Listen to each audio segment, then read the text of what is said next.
이스라엘과 이란이 사흘째 교전을 벌이는 가운데 이란 외무장관이 서로 공격을 멈추자고 제안했습니다. 하지만 이스라엘은 추가 공습을 예고한 상황이어서 양측의 무력 충돌이 단기간 안에 진정되기 어려울 거라는 전망이 나옵니다. 중동으로 가보겠습니다. 조수연 특파원. 네, 두바이입니다. 네, 이란 외무장관의 발언부터 자세히 전해주시죠.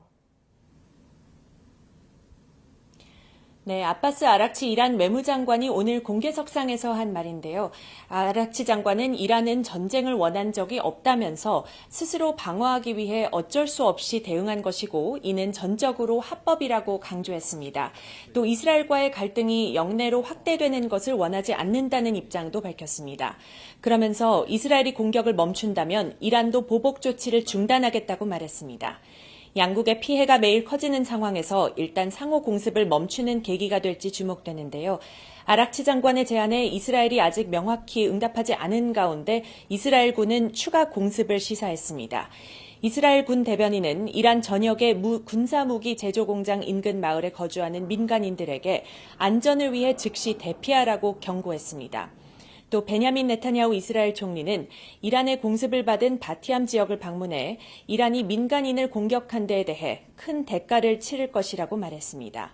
사흘간 계속된 공습으로 양측에서는 피해가 속출하고 있습니다. 이스라엘에서는 사망자가 13명, 부상자가 200여 명으로 늘었고 7명이 실종 상태입니다. 그리고 조금 전에 외신을 통해서 이란 측 사상자 규모가 추가로 나왔는데요. AFP 통신은 적어도 128명이 사망했다고 전했습니다. 이스라엘군은 이란 국방부 건물을 비롯해 수도 테헤란의 목표물 80여 곳을 공격했고 사우스 파르스 가스전 등으로 공습 범위를 계속 넓혔습니다. 네, 이런 가운데 도널드 트럼프 미국 대통령이 이란을 향해서 경고 메시지를 보냈다고요? 네, 그렇습니다. 트럼프 대통령이 오늘 자신의 SNS에 올린 글인데요. 미국이 이란으로부터 어떤 방식으로든 공격을 받는다면 전례 없는 수준으로 미군의 강력한 힘을 마주하게 될 것이라고 적었습니다. 또 미국은 이란에 대한 이스라엘의 공격에 개입하지 않고 있다는 주장을 되풀이했습니다.